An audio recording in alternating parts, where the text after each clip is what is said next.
I'm looking at myself. So welcome this morning to our webinar on classroom management. As I said, my name is Lianne Brewer. Actually, I think I recognize everybody's name that you've all been on a webinar before. So good to see you all again. Hope you had a nice weekend. I want to just give a quick reminder that Leah Young, who is our technical hostess, will send you copies of all the slides as a PDF attachment. So get those out to you in a day or two. And so you don't have to write down everything you see on the screen. She'll also mute all of your microphones just so we don't get background noise. You can unmute yourself if you have a question, or we've got the chat box open as well over there. So our topic this morning, classroom management. I also want to give a disclaimer here that I'm not an expert on this matter. I have taught for 25 years and encountered many different situations, but when I put this webinar together a couple years ago, also contacted several of my good friends who are also Musikgarten teachers and kind of asked what were some of their tricks. And so I'll be sharing some of those. Also, just want to remind you that every class you teach from year to year, day to day, week to week, every class will be different. So what you might find works for one class does not work for another group of children. Sort of like if you have your own kids, you know that discipline also doesn't work the same for each one of those. But we'll be giving you lots of ideas, things to try. Ideas taken from, again, as I said, some of my colleagues, our colleagues, and also some ideas from several books that I have used over the years to help. So, and yes, Allison, good comment. Classroom management has changed post-COVID, exactly. So things are very different. And actually, currently, I am not teaching in a studio right now. I am doing some teaching at my grandson's school as a volunteer, do music in their classroom, and then I do God's Children Sing at our church as well. So teaching still, but in different scenarios. But some of the ideas we'll give you too are applicable or in all venues. So,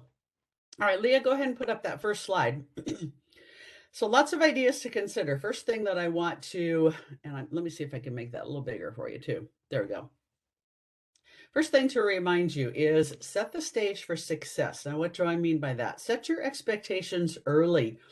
I encourage you to have a parent orientation before you start your classes. If you're not doing that, we have a whole nother webinar where we talk about some ideas and things to do in orientations, but that is your prime time to explain to your parents just how classes are going to run, kind of what your expectations are for not only the parents, but also the children, because that's going to be different for every age group.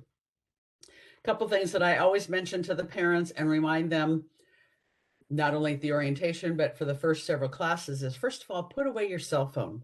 Okay. This is a time for you to devote solely to your child, 30 minutes, 40 minutes, whatever the class time is, out of your whole week. Put your phone away. Any messages you get can wait for 45 minutes. The only exceptions I will tell parents is if they're expecting a call from a physician for whatever reason, put your phone on silent, but it'll buzz. And then if you need to, step out of the room. Certainly don't talk in the class, but otherwise put it away. And it's kind of funny because I started putting a basket on my table where I have all my supplies and said, parents, if this is too great of a temptation for you, you hear that buzz going off, here's a little basket. You could put your cell phone for the whole class. So it's out of sight, out of mind.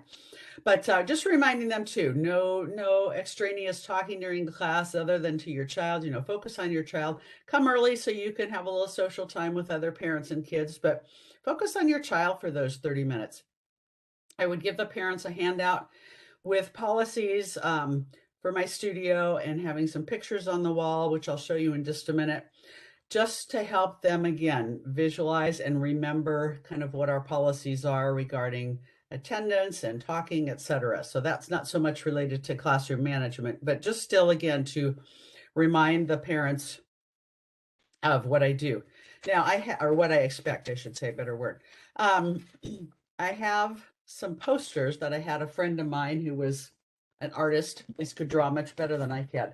I had her draw, this was an idea I got from several other people. I had her draw just some very simple pictures, and I have them here to show you, that I would post on the wall, which is kind of a visual for the children, especially because young children are much more oriented toward visual learning, but also as a reminder for the parents. So the first poster And again, this is kind of just setting the stage for success and reminding. So it's a picture of an adult. I have teacher written on there with a child, and it says we use our walking feet to return instruments to the basket. So that's just a very general guideline, again, for the parents to remind their children, and children can see the picture here, so helps to remind them. This next one is we can sit. We can sit beside our grown-up when we play instruments. So we have, again, a picture here of a couple grown-ups sitting there. The children have their sticks in their hand. And actually, I do also, with this picture, I also will remind the parents that for a young child, a 2 or 3-year-old, to be wandering in the circle while they are playing the rhythm sticks or whatever, that's okay. It's only when they start to run or throwing the instruments that we get worried. But that's a typical behavior and reaction of a 2-year-old. So I make that comment about playing the instruments okay if the child is standing, if they're sitting in the middle of the circle, even if they're wandering just a little bit. Third poster that I have is we only run when we hold our grown-up's hand. That is a great temptation for a young child, depending on your teaching situation. For me personally, I had a classroom that had very minimal things in the classroom. So basically, it was a pretty big open room, except for my table with supplies and a table for the adults to put coats and purses and things like that on. So a temptation for a young child, and I'm talking about a 2, 3, 4-year-old, to come into this big room is like, wow, I can run, I can jump, I can roll on the floor. And those are all perfectly normal behaviors. It's not that the child is trying to be naughty, but again, you want to have that be somewhat controlled once the class starts with other children. So I would remind them, and the parents as well, if your child is very busy, is a real mover, not a sitter so much, come a little bit early to class. You know, run around the room a couple times holding your grown-up's hand, taking some laps, get some of that energy out. And just reminding the children again, then too, we will do some activities in the class where we run and we jump and we gallop, etc. But we're going to do that running when we're holding our grown-up's hand. I make a big deal about that. So with those pictures on the wall, that helps the children get a visual from week to week. For the first 2 or 3 weeks of class, I actually sing our hello song, and then I'll point to those posters on the wall, just again as a visual reminder for the children and the parents. I encourage the parents then, you can point to those posters and say, remember, Miss Lianne said that we use our walking feet to take our instruments back, or we only use our running feet when we're holding our grown-up's hand. So I'll spend the first 2 or 3 weeks just reminding the children and the parents of those guidelines, if you will. And that's pretty much the only rules that I have for my classes, other than things like we take our shoes off, etc. But anyway, those are a couple things to help set the stage initially before you even start. Secondly is, depending on your teaching situation, get rid of any or all distractions that you have in your classroom.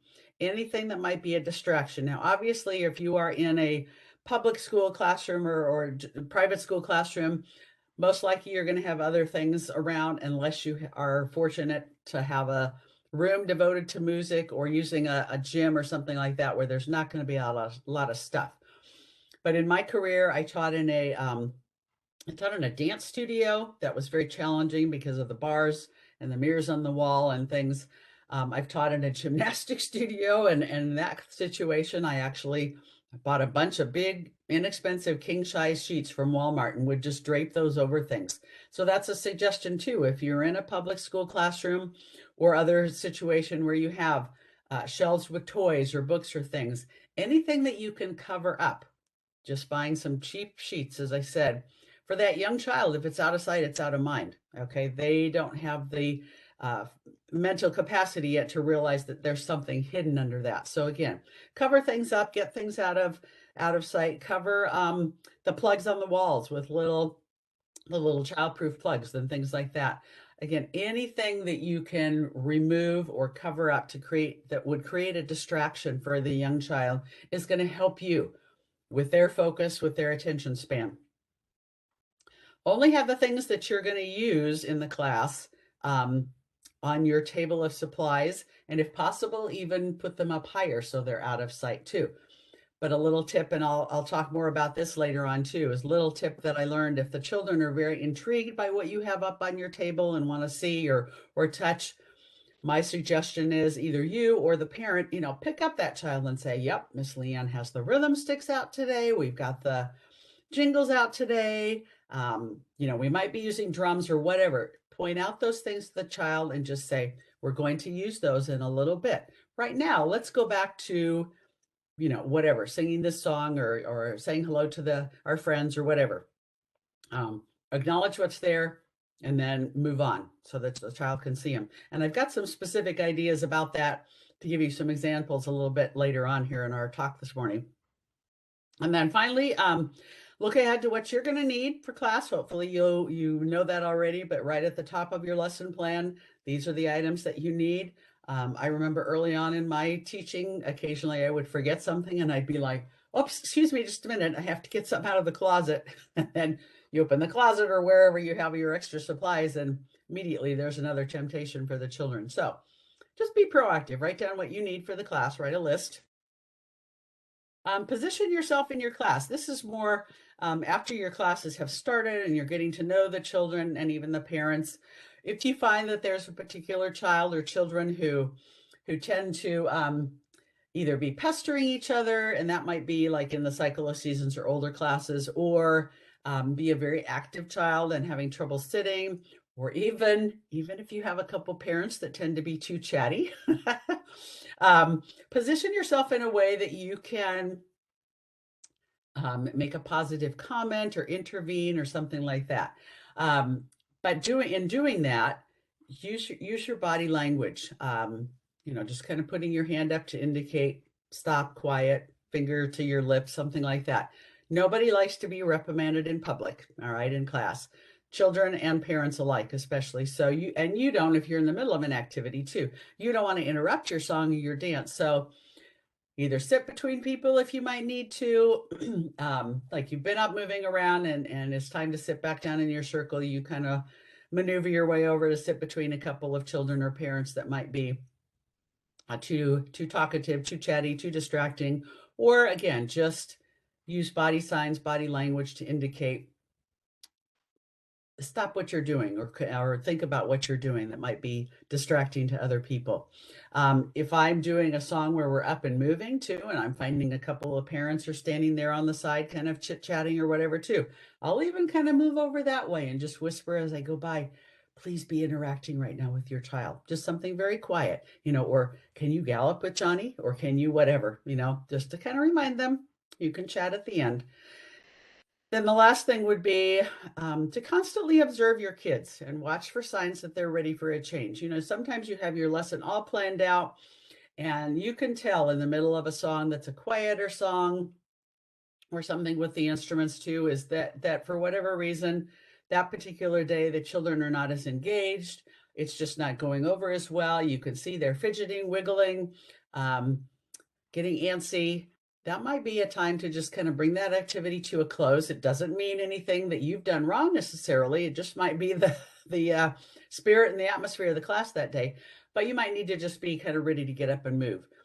One of my favorite songs, I'm sure you all know, is the Walk and Stop. That's my kind of go-to. If the kids are just needing to wiggle and jump more, we will just intersperse that song in between some other activities and get up and do those things to get the wiggles out. Same thing could be true in the opposite. If you're doing an activity where you're up, jumping, running, galloping, moving, rolling, etc., and things are getting a little bit wild and chaotic, then think about some activities. Can you do some marching? Can you do some tiptoeing?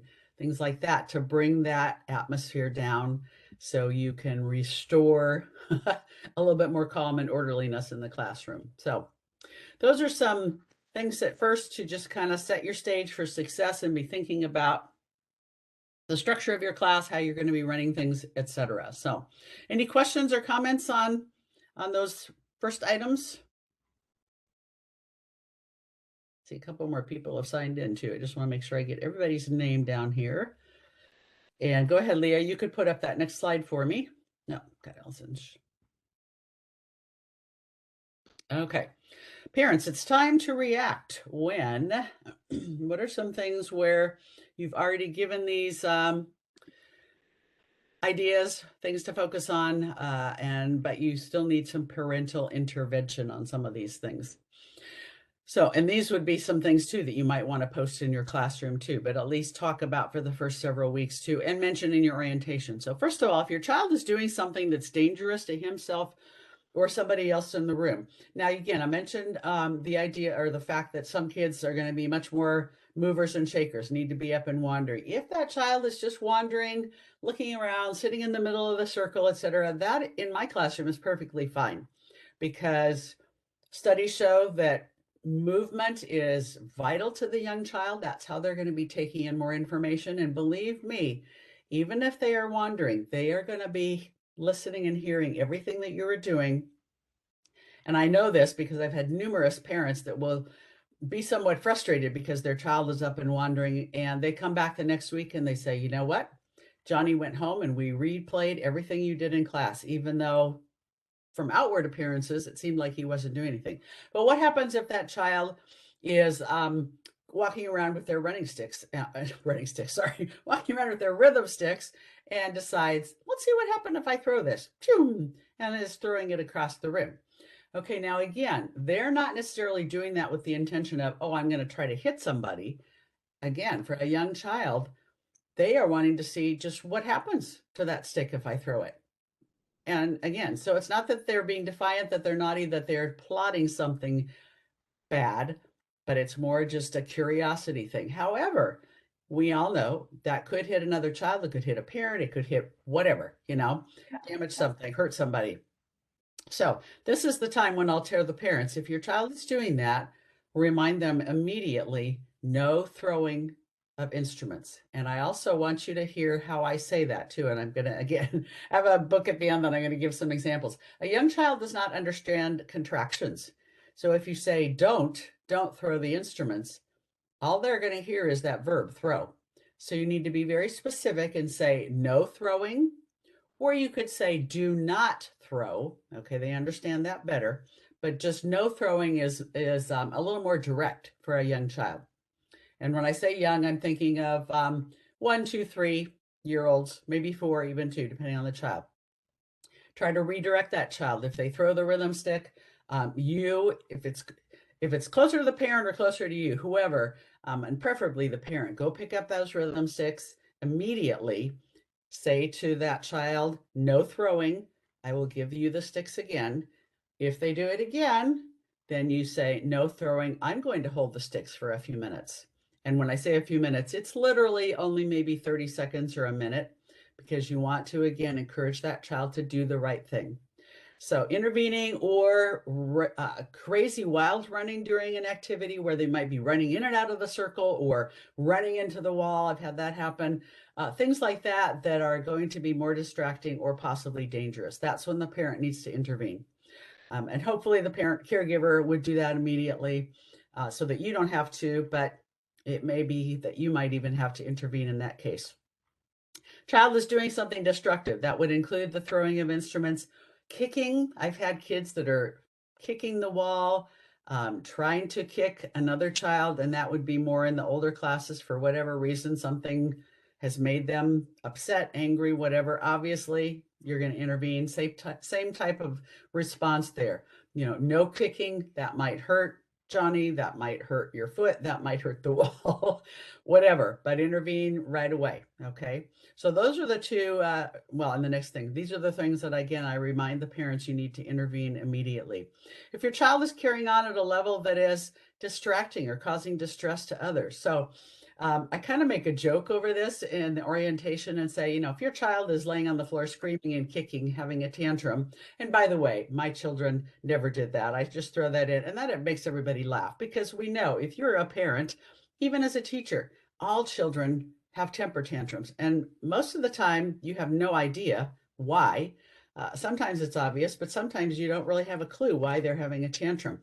When a child gets into that state of mind, that is a function of the lower brainstem, and it's not something that a young child can immediately stop, because it's almost I can't think of the term right off the top of my head now. It's almost a primal reaction that, again, they can't rationalize or think about stopping, and they're not going to respond to the parent or the caregiver or the grown-up when you just say, stop that, stop that. What you need to do in that case is pick the child up, kicking and screaming, and step outside the room for just a minute. And believe me, they will most of the time stop immediately or within a minute or so. And when I tell the parents this, the caregivers this, I say, I'm not asking you to leave the class. I'm just asking you to step outside for a minute so that that child and you can take a deep breath, calm down, and then I want you to come back in class. Now, if it's the case that a child is, for whatever reason, and this would be, not feeling well, they're not going to necessarily have a temper tantrum, but some of these other reasons that a child might be acting out is they're tired or hungry.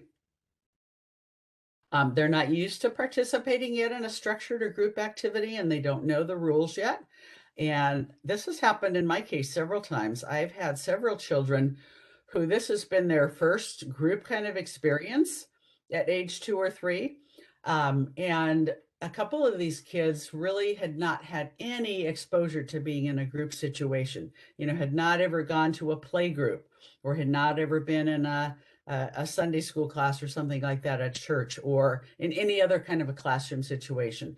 It had been a child that had really only been at home with their parent or grandparent or caregiver or something. So to them, this is a whole new setup, and it may be just that they don't know the structure or the expectations yet. And so in that case, that's something that they have to learn gradually. But again, if they're in the middle of their screaming, kicking, having a tantrum, again, encourage the caregiver, just pick that child up, step outside the room for just a minute. Physically take a couple of deep breaths. The adult should do that, and that will help that child calm down as well. They may want attention, or they're very shy, nervous, feeling insecure. All these things, again, we cannot often as adults pinpoint. You may have an idea, but they may be things that that child just needs to become more comfortable, okay? Or they might not be ready. This goes along with what I just said. Children mature at different rates.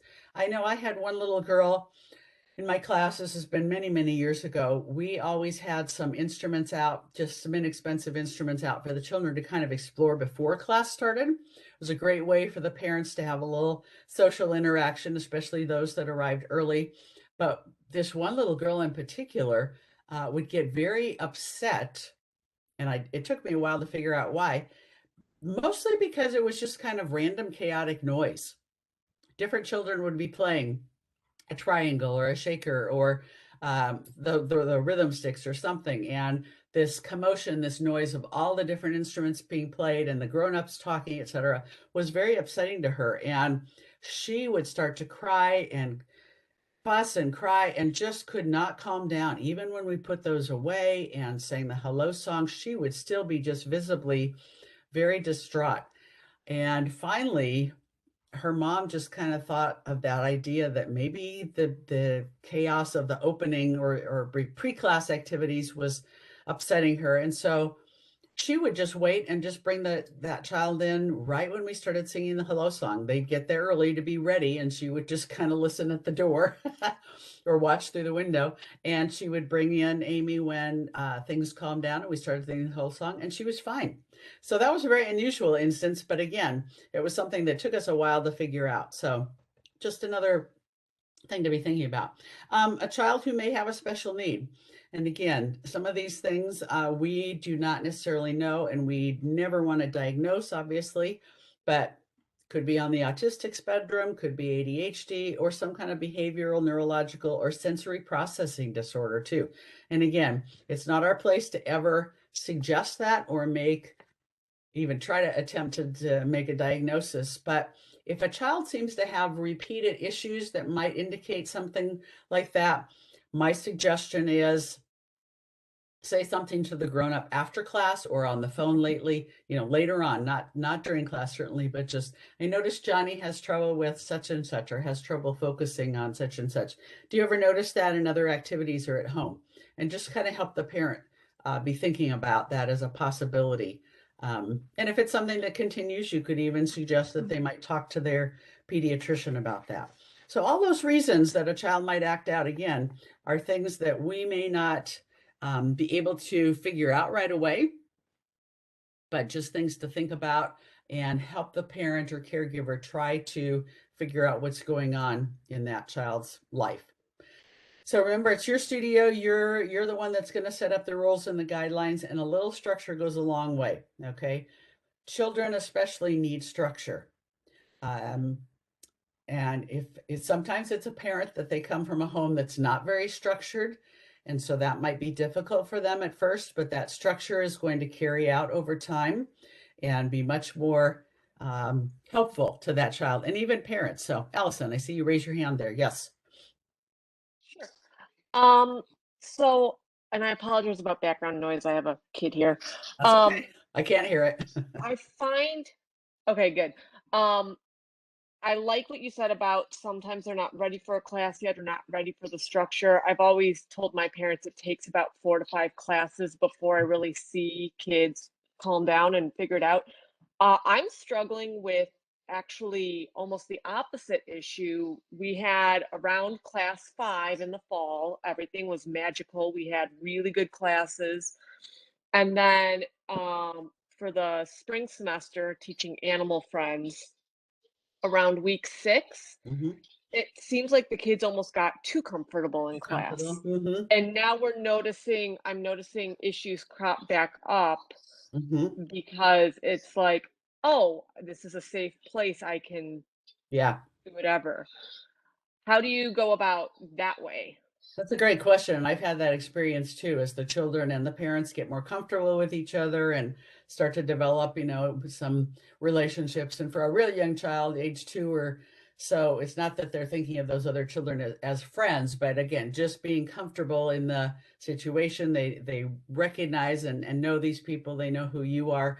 And so at that point, what I would do and have done in the past too is kind of just digress and get out, review my little pictures, or even if you have some other specific things that have developed, just review some of those specific instances and just remind the parents, especially, and caregivers is a better word because I know it's not always the parent, but just remind the caregivers.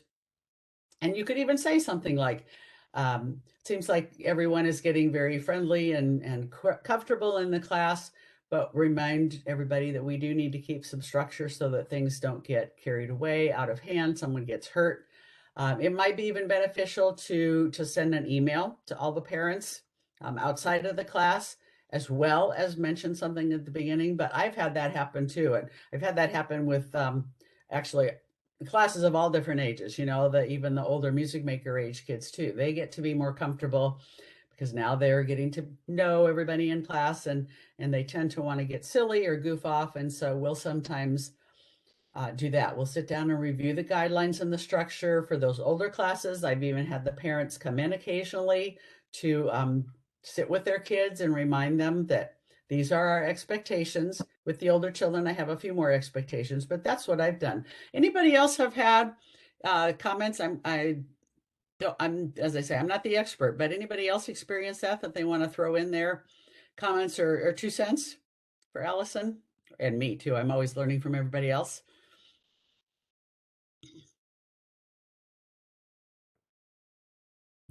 I don't have any particular comments, but I've experienced that recently with the music makers class. I'm actually having quite a lot of trouble. We're finishing up. They've all gotten to be great friends, and they would rather talk to each other than listen.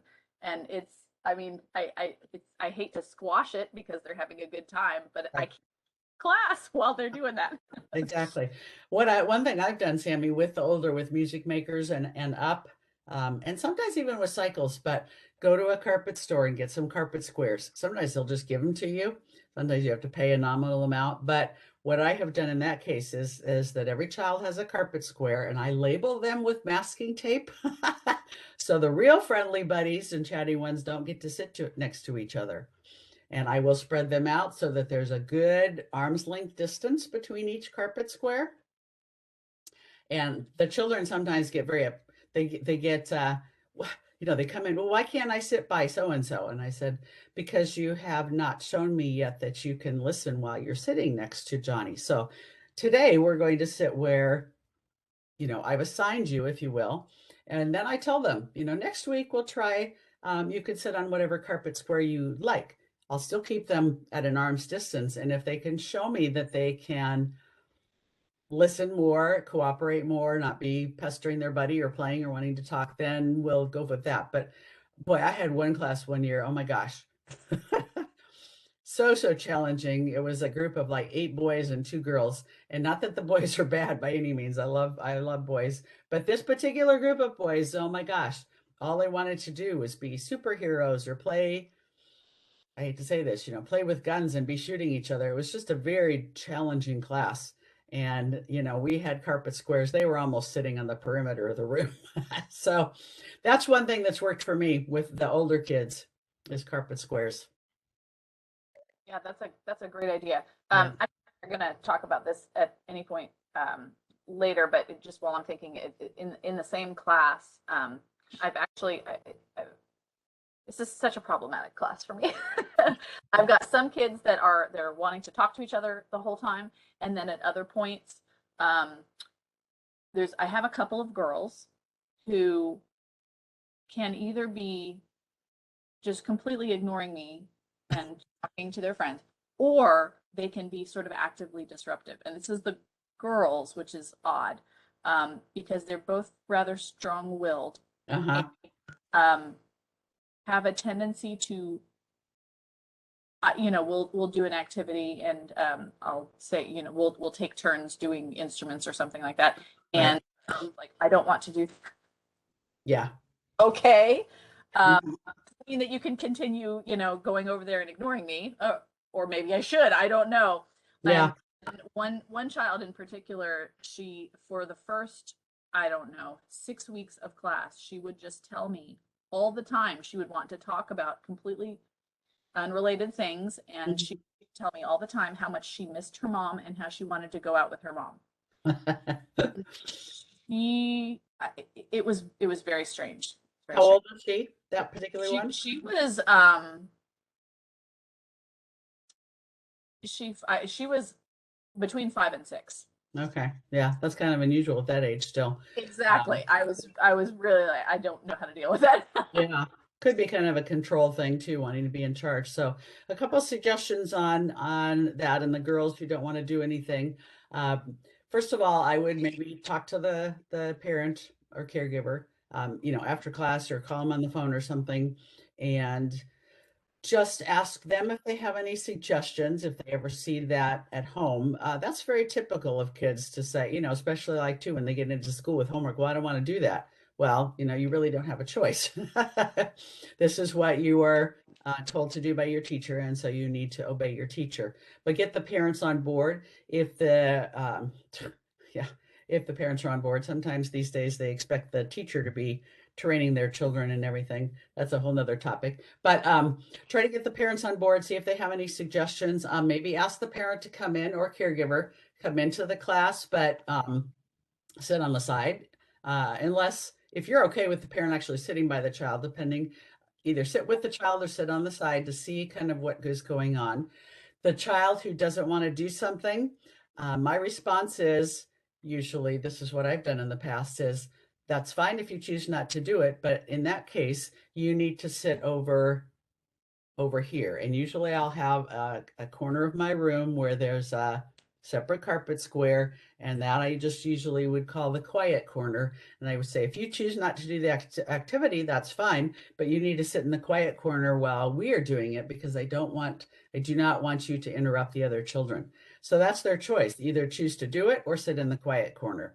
Um, Many times they would say they're going to sit in the quiet corner, but then they would come back and decide they did want to do it, which is your ultimate goal anyway.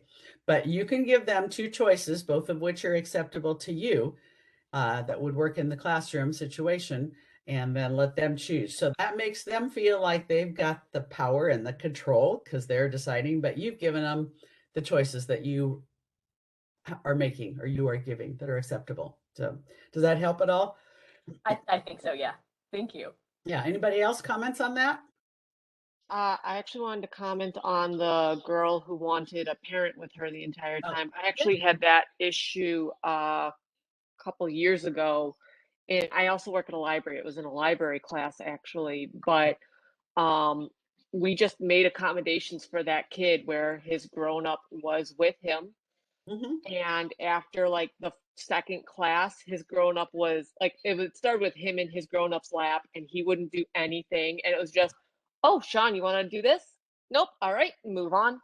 And then it was parent in the back of the room while Sean was with us. And then it was parent outside the door. It was just very, very progressively moving along. Yeah. And we got Sean singing with us by the end of that class, and I just about cried. It was amazing, but it Yeah. took a lot of work and a lot of working with the parent Mm-hmm. being willing Mm-hmm. Mm-hmm. Yeah. just as an option. Good. That's a Yeah, great idea. Yep. I've done that that's too. Yeah. I in this particular instance, observing her when the parents would come in at the end of class, I don't think that was a situation that I think it was a different personality issue going on. Yeah. Yeah. And right. She was very attention attractive. Yeah. And she wanted her mom to be in there, but then she would completely ignore what else was going on. Yep. She talked to her mom. She would actually start to become more disruptive when her parent was in there. It was Mm-hmm. kind of an odd situation, but yeah, I wish that had been the case. Yeah. That I think would have been a better solution for her, but Yeah. very odd. So, Yeah. And again, just remember every child is different, and what works with one, like what Allison said, might not work with the one you have, Sammy, and vice versa. And that might not work with either. you know, yeah, you got to kind of get creative sometimes. And but trying to involve the grown up or the caregiver, the parent, I think is an important step too. And even ask them, do you see this behavior in other is the child in another group situation where you see this behavior? It could be, like you said, Sammy, just that wanting that attention. But more often than not, I saw the behavior of the child digress when the parent was in there. And so, Allison, what you said, I've done that several times too. Okay, parent, you can, or caregiver, you can be with the child, let them sit on your lap this class. Next week, you sit on the side. And it was a gradual thing to move them out. So, have all those tricks up your sleeve and try them all, and hopefully one will work. Yeah. So maybe some of these other ideas here that we go on will give you some other things to think about and jog your memory. So Leah, I don't know if it goes on to the next page or if this one we scroll down, but if you'll put up that next page before. These are just kind of some other comments and things to think about. So just letting parents know their expectations from day one. Families, the rules that I post, that I talk about orientation. I even address some behavior issues in the orientation. I'll mention them the first couple of weeks of class, but any severe or ongoing behavior problems, kind of like what both you ladies just mentioned, address them promptly, but privately, okay, with the child's caregiver or parent after class. If it's appropriate, you can talk to that person alone, but more often than not, I found it usually required a phone call. And I would actually often make myself some notes of specific things that were concerning in that particular class, just so that I would remember when I called that parent later on. But don't let it just continue, okay, and get worse. Address it right away and enlist the help of that parent or caregiver, and what they think might work as well. And you might need to try several different tactics too.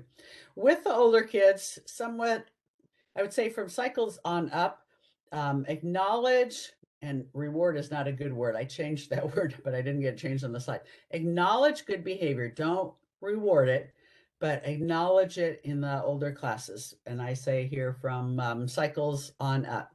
Doesn't work so much with the toddler age, but just recognize children who are following your directions. So Mason and Ella and Audrey, thank you for sitting in the circle. Joey, we want you to come join us and sit here. So that's the child who maybe doesn't want to sit in the circle, doesn't want to do that activity. You are giving them a positive but assertive comment. We want you to join us in the circle. Joey says he doesn't want to, then Joey's choice is to sit in the quiet spot for this activity. So again, you've given them two choices. Neither one works. Again, you need to contact the parent right away, or if the parent is waiting outside your classroom, you might need to have the parent come in or even take Joey out for a minute. So mentioned this earlier too, but ask a parent politely to temporarily remove an unruly child or one that needs to help calm down, and just remind them again, you're welcome to take, Susie to the bathroom if she needs a break, but please come back and join us as soon as she calms down. Not asking them to leave. You want them to come back into class. And if the parent needs to come in, that's fine, but encourage them to take out. One thing, ladies, I don't think we have any gentlemen on here, right? I know a few people signed in late. Okay. So one thing, ladies, that I did, if this is feasible for you, in my cycles classes and up, because many of my cycles classes, the parent or the caregiver would come in at the beginning, but many times if that parent or caregiver had a younger child with them, a sibling, and it was challenging for them to stay in the whole class, that was the ideal for them to stay and participate. But many times the parent would sit outside the classroom. Then we'd have them come in at the beginning for 20 minutes or so we could do some new activities. The grown-ups knew what the kids were working on and doing in cycles, but then they would step out. So what I did, I started doing is I hired a college girl who became my assistant actually for many years in some of our older kids' classes, and paid her a nominal fee, but she was my assistant. And so she was there sometimes to intervene between two children that were getting too chatty. She would be the one to go sit in between them. She would be the one that would take a child who was getting unruly out for just a minute. So I didn't have to deal with it so much, especially in the older classes where you're doing maybe more, drawing of notes or hands-on things with the cards or something like that. She would be the one to deal with that, especially if the grown-up did not stay in the building to wait for that child. So if that's something feasible, that was an idea that worked for me for many years. And actually we had one girl that would her schedule could accommodate morning classes, and then another one that could do afternoon classes, and sometimes they would switch. So just another thought, or even hire another parent to come in and be your helper, or give them some tuition credit if they can come to some of your classes. So just a thought that kind of helped on some of those scenarios with the older classes where you did not have a parent present for every child. And again, just a reminder, don't ask or imply or suggest that a child has a special need. I remember Jill Hannigan gave us this quote in one of my trainings. Don't know if she still says this, but years ago, she said, "Let the music work its magic. Continue to sing the songs, dance the dances, and rock to the lullabies." So if it's a parent-child class and they have a child who's wandering or, not seemingly very focused or wants to sit in the corner, encourage the parent, as long as that child is not being unruly or doing anything dangerous, encourage the parent to continue to participate, to do the dances, to sing all the songs and rock to the lullaby. So that child needs to see the grown-up having fun and getting involved. So, all right, let's move on. And again, if you have a question, raise your hand or type it in the chat box there. This next couple things is just some very general characteristics of young children, things to keep in mind. So, Leah, you can go ahead and put that first or the next slide up here. So toddler age, and I'm saying kind of babies and even into the toddler age of 2.5. So very normal for that toddler to want to explore. And depending on your teaching situation, again, I even encourage the first class that they come to, parent and child to wander around the room, even if there's nothing else in the room. If you have any posters up, or if you have a window in your room, just encourage that parent and child to wander and, yeah, there's a window. Oh yeah, we can see the whatever outside, or, look at this cool poster Miss Lianne has up, even if they, can't read, but if it's a brightly colored poster or something, just go check that out so that the child is very aware of their surroundings, especially for a new child or the one that's just joining your class.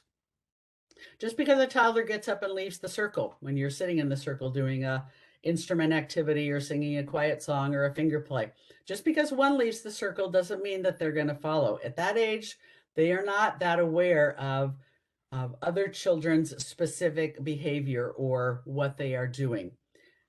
They are too much focused on themselves or introspective, if you will, at that age. So don't be concerned that, oh my gosh, Johnny's walking and everybody's going to get up and follow. No, many toddlers will not readily participate too, and that's okay.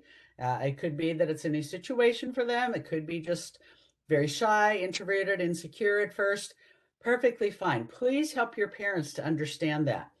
Don't let your parents, your caregivers, if you're playing the rhythm sticks, don't let your grown-ups take a hold of their child's hands and try to physically make that child play. Let the child just sit and hold the rhythm sticks if that's what they want to do. The grown-up should be participating, but again, perfectly normal behavior for 2-year-olds.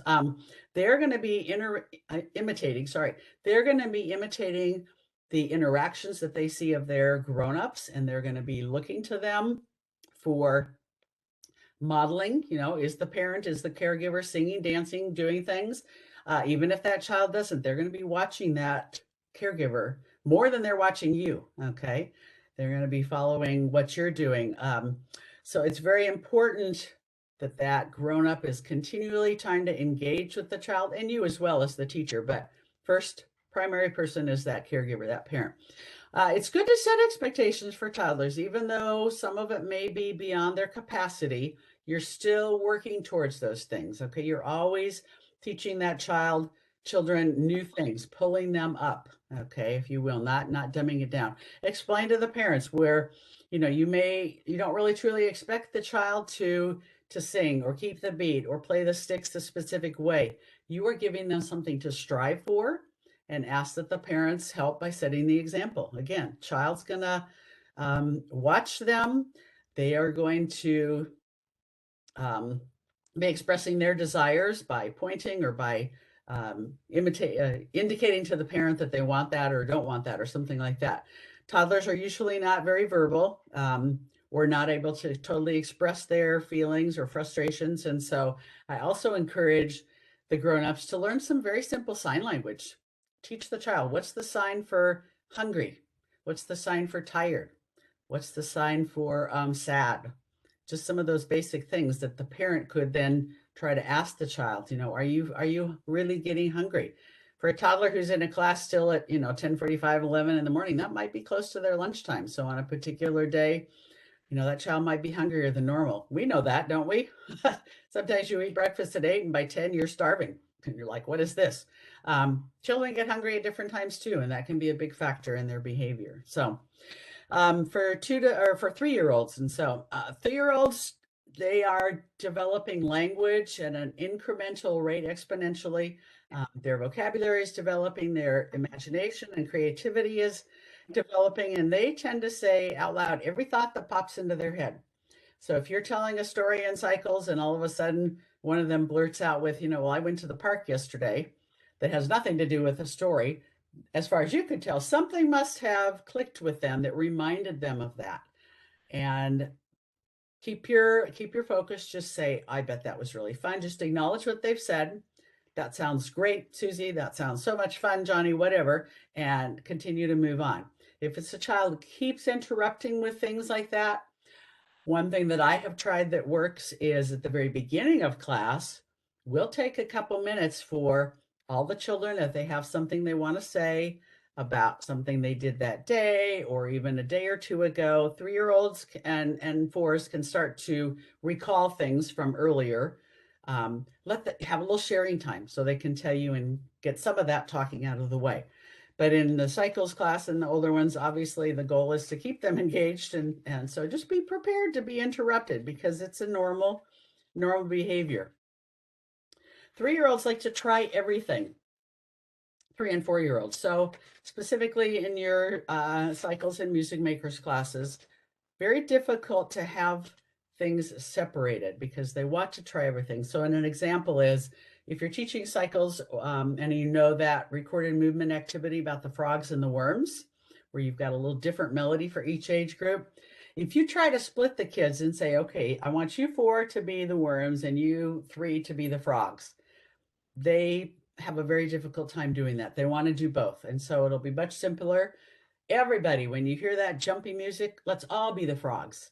And then when you hear the little slithering kind of sound, let's all be the worms. At the end of that piece of music, if you don't know that or not teaching cycles or just thinking in the future, at the end, both of those sounds are playing simultaneously. And so just tell the children, you can choose what you want to do at that time, or you can do both. Jump a few times as the frog and then slither as the worm. It's going to go a lot better if you let them do everything. You'll be a lot more successful if you let them decide and want to in what they want to do at home. Anything that any of your stories or other activities that you're doing, imaginative things, get their input. Okay, their imagination is starting to develop, and so asking them for ideas. If you're doing the story about going to Old MacDonald's farm, what animals do they want to see? Or if you're doing the Dance of the Leaves, that recorded movement story, ask them, what color do they want their leaves to be, or things. Give them some choices, and help them get involved. They are getting to the point where they like all these pretend play things, and so that's just helping them in their development too. And they're going to start to use more words too, and expressing their feelings or their frustrations, etc. And so allow some time for that as well. You have to be a little more flexible, I find, in the cycles age, because of just the things that are going on in their development too. Many 3-year-olds are used to being in the class by, excuse me, sorry, what am I just messing up my screen? Leah, go ahead and put the next page up there. Many threes are used to being in school without an accompanying adult. They're going to preschool by now, and hence it's easier sometimes, this goes along with what we were talking about, for you to do a cycles class without a parent or caregiver, because sometimes you see behavior digress when the parent is in there. But I told you a few minutes ago what I've done. I have the grown-ups in there for 15 or 20 minutes at the beginning, even with all the other siblings. It can be a little crazy, but that's enables the grown-ups to see the things we're doing in cycles, what we're learning about, the new rhythm and tonal patterns, doing the recorded movement stories, doing some more structured singing games, etc. But then you give the grown-ups the option of stepping outside. But since that child is already in school, maybe several days a week, it's nice to have the parent be with that child for these activities a little bit. And if you want to really make an impact on that child's continued music development, the grown-ups need to kind of know what's going on and how you're introducing these new concepts. And so be creative on ways that you can keep the parents involved in your cycles of seasons classes, and even in your music maker classes too. You can have the parent or caregiver come in at the end, and you could do some activities together for the last 10 minutes of class or so. This is going along with kind of the things we talked about a few minutes ago, giving the child a choice. At age 3 and up, they are starting to realize that they are an independent person and that they are separate from mom, dad, grandma, you, etc. And they are starting to have some power struggles. I always thought that 3-year-olds were a little more challenging than 2-year-olds, that it was more the terrible 3s than the terrible 2s. So when you have a difficult situation, here again, just a reminder, give the child a choice. Okay, it's time to clean up the instruments. You can put them in the red box or the blue box or whatever. You don't get to keep them right now. That's not a choice. You can decide which box you want to put them in. Or Sam is playing the big drum right now, but you could play the triangle or the bongos. Okay, that eliminates hopefully some arguing or fighting over one. And you kind of have to monitor that. Maybe set a time limit, set a timer or something. 3-year-olds love their independence. They want to be in charge. And so by giving them some choices, that satisfies that desire, but the choices are created by you, the teacher. Okay, you're the one who is in charge. Sometimes it gets challenging, but you got to persevere in that. So at times 2, 3s, and even 4s can distinguish now between what's real and what isn't. They can start to use some logic, and they will start to make some of their pretend play, like in your stories and things, a little more complex. So that's great. But again, you might need to set some guidelines or some choices on that. I always struggle with kids these days who in some of these stories want to be superheroes, and that's all they ever want to be. And I will give them the choice, say, those superheroes, I don't even know off the top of my head what are current ones right now, but you can just acknowledge, oh, that superhero is great. I'm so glad you like him. But for this song or this story or this activity, you can choose to be this or this. And you give them some choices that are acceptable for what you want to accomplish too. 4-year-olds, and again, all these things kind of overlap, but 4-year-olds, again, they're starting to be able to have the ability to reason, but that doesn't mean they're always reasonable. but they do understand boundaries and consequences. So again, don't have so many that it's burdensome, but have whatever specific guidelines, rules that you feel are important in your situation, and have your consequences clearly stated. 4-year-olds are going to test your boundaries. That's how they learn. But in order for them to learn to respect boundaries, there has to be a consequence if they ignore it. So I want to share an example that Kathy Mathia shared with our training class. This is again years ago, and I don't know if she still does this, if anybody's had her, but specifically in the ages of cycles and up, if you're going to be introducing using like resonator bars or drums or something like that you haven't done before, but some instruments that need a little more special care and handling. So she gave us this example of, if you're going to use drums, first time you're going to have drums in your class, she would have hers in a like a Rubbermaid container that you couldn't see through, that was a solid, so they couldn't see what was inside. So she would start out, children, we're going to have a treat today. We're going to play the drums that are in my blue box over there.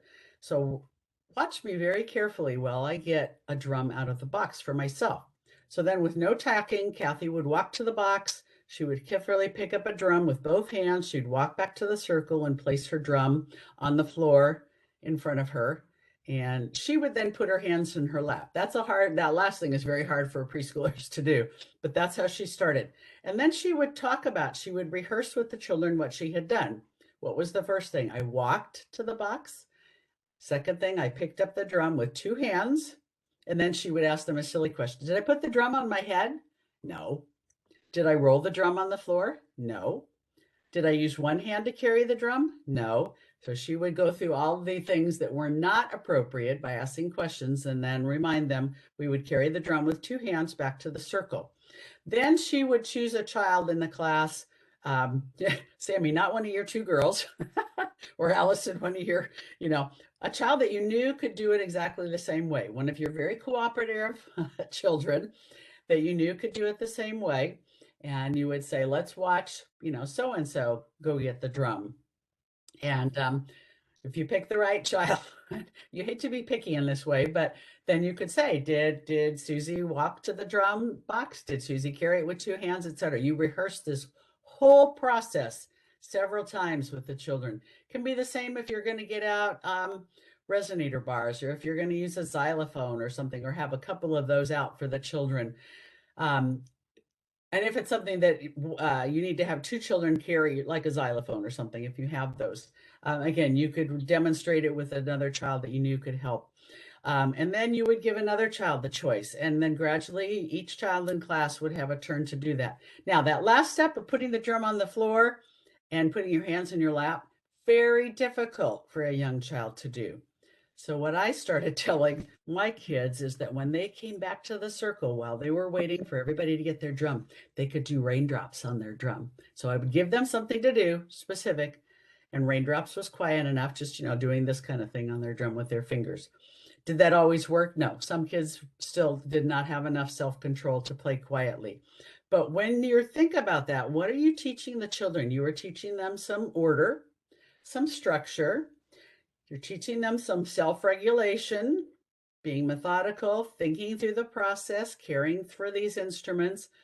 It's a great way to present a process for getting out new instruments. Is it always wildly successful the first time? No. You might have those 2 girls who say they don't want to do it. And again, that's your choice. You can get a drum out of the box, or you can sit in the quiet corner. And then, believe me, when they see what the children are doing with the drums, they're going to want to come right back too.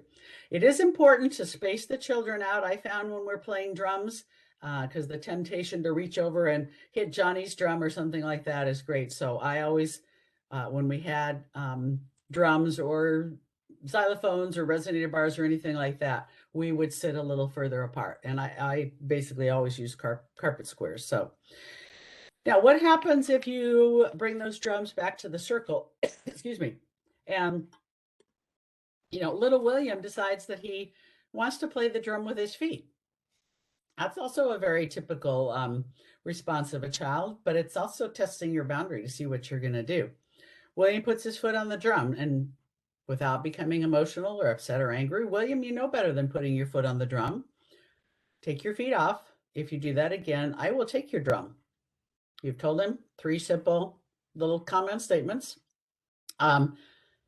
If William obeys, you can just give him a thumbs up if he takes his feet off. If he takes his feet off and then 10 seconds later, his foot is on the drum again, very quietly, you just walk over, pick up William's drum and bring it back to where you're sitting and keep it for 30 seconds or so, or until you have a break between verses or your movements or whatever.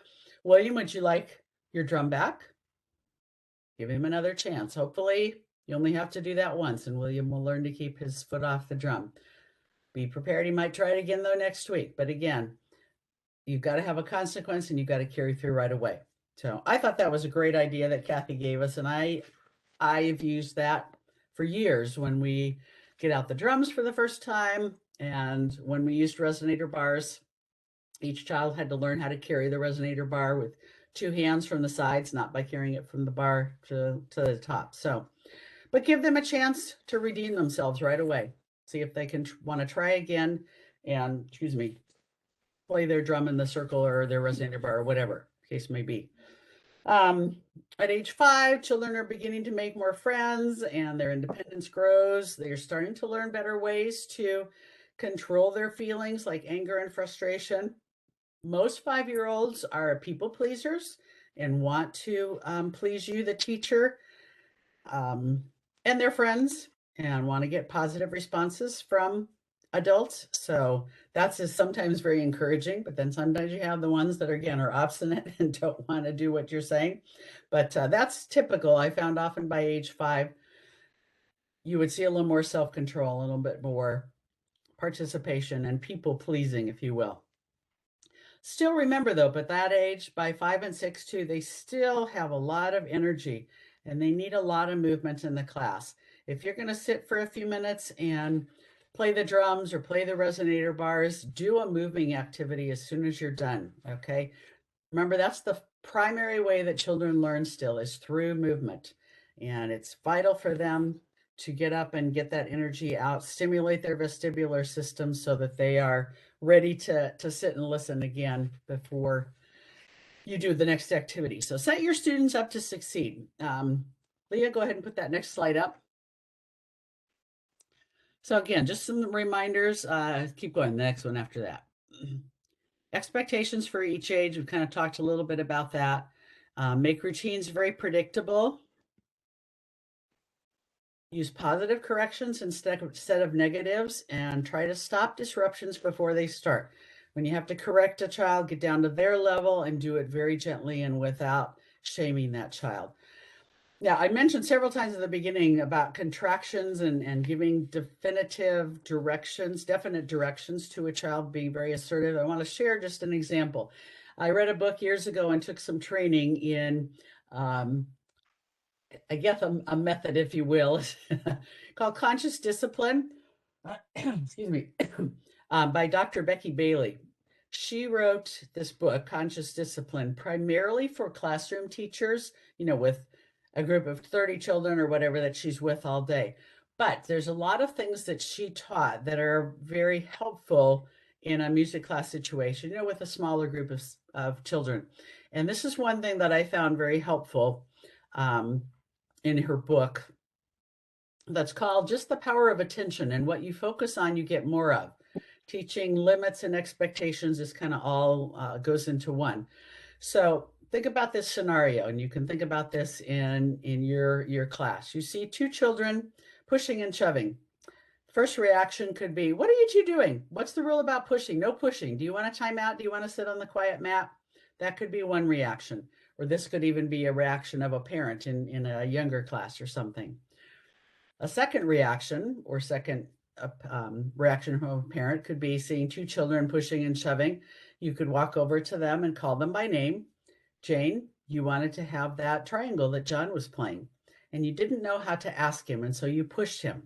When you want to use that triangle, let's practice the words you could say. John, can I have that triangle?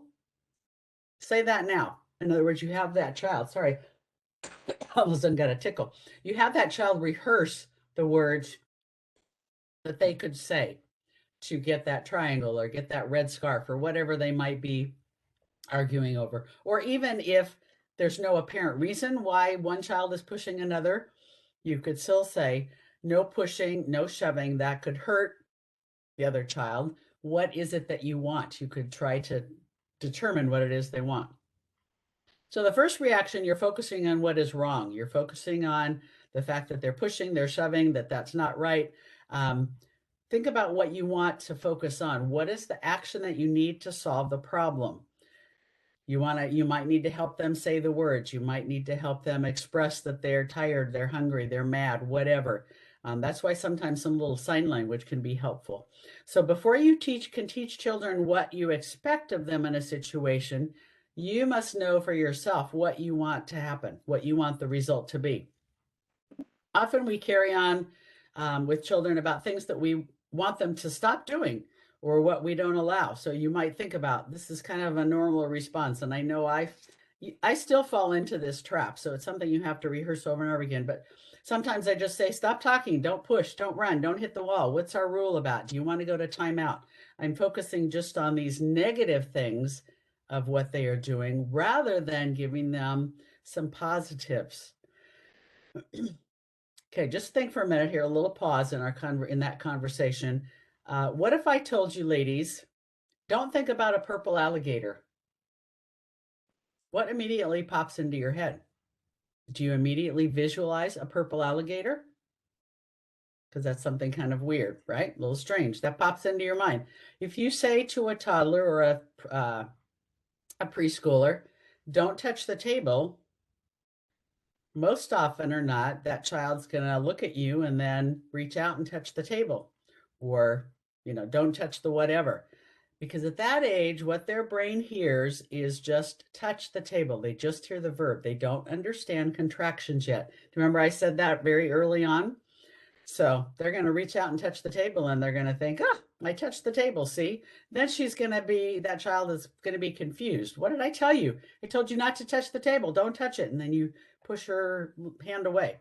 So again, instead of focusing on what you don't want, if she sees the table with the drums, the sticks, or whatever, you could say, oh, you see all the things on my table. You see the sticks and the drums and the pen and the whatever. We'll play those later. Let's go do this right now. Same thing could happen if a child is pushing or shoving. I see that you want that red scarf. Let's go find something else that you could play right now. Or you want that triangle. Stop pushing. Stop hitting Johnny. Stop trying to grab the triangle. Let's go find something else or help them with their words. So all of that is basically what Dr. Bailey is saying. The power of attention, what you are focusing on as an adult, a teacher on. If you're focusing on the negative, that's what you're going to get more of. You want to focus on the positive. That's teaching respect. That's teaching limits. That's teaching them words and actions to use. That's a very, very succinct summary of this whole idea. But that was one example in this book, Conscious Discipline, that was helpful to me in music classes. So, all right, I see we're kind of out of time. So let me wrap this up here. Just remind yourself, the brains of young children are covered by mental pictures. That's hence another reason I have those pictures with my rules at the beginning. So I use the words, stop running in the circle, no throwing sticks, stop talking when I am talking. I'm giving them specific directions, and then whatever you're trying to focus on, you can follow up with that. Stop running around the circle. You can sit by me, or you can sit on the quiet mat, whatever. No throwing sticks. They could hurt people. If you throw them again, I will take them. So you've given them the positive direction of what you don't want to happen and what your consequence is going to be. No pushing your friends. That's not nice. You could hurt someone. You can sit by me, or you can sit here. So you're giving the child positive reactions. So selectively ignore bad behaviors. If it's something that that's not going to be harmful or distractful at that very moment, you can choose to ignore it, because Sammy, as in your case, that could be just an attention getting tactic. So if it's appropriate, you can ignore it for that time being. If it continues, obviously you're going to have to help it. But great behavior is going to start with the parent first and foremost of all. Sometimes we need to remind parents and caregivers that, but call on them to give you some help or other ideas. So in summary, I thought this was very interesting. The word discipline, our English word discipline, comes from the Latin word disciplina. I'm not sure how you pronounce it in Latin, but the definition of that word means management or rules or education or teaching. It's nothing about punishment. Isn't that interesting? Discipline is simply a way to guide and manage that child's behavior. Sometimes that's based on the quality of the care that they're getting at home with their caregiver or their parent or even other teachers. But when a child receives consistent responses from a caring adult, and that includes us as their teacher, the result is trust and a better attachment with them and a sense of being wanted and included. So the key is ensuring that your relationship with these children is respectful and responsive, and gradually it will be more reciprocal. And so understanding routines, how important that is for children, understanding boundaries and giving those to children, and communicating those with children is vital to establishing a good relationship with the children and also the parents too. And that's going to affect the child's behavior and ability to learn. So I think, Leah, is there one more slide there that you could put up? There are, if you are not familiar with the extranet on the Musikgarten teacher website, there are several teacher blogs on the teacher extranet, and that you have to have the Musikgarten license to access. But there are several really good blogs. One of them is called Mamma Mia, 10 Ways to Manage Parents. That's an older one that's been around for a couple of years. There's a couple others that are entitled Big Bad Behavior Problems. Some of the things that I've talked about today came from those blogs, but good things to go on and read. And then I also put in a couple other links to some good articles that I found when putting this together. These are a couple of years old now, and I'm sure there's other things, but just if you want to review some other things that we've talked about, you'll get those links when Leah sends out these slides in an email. So any last minute questions before we say goodbye for the morning or comments?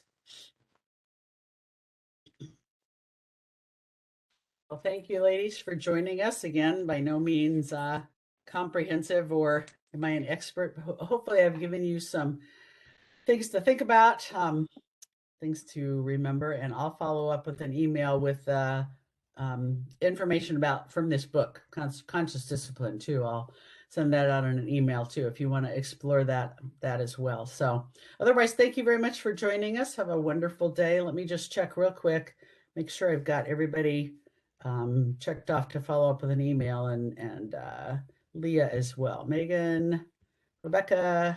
Can I suggest another author who I have found very helpful? Please, His name is Dr. Dan Siegel.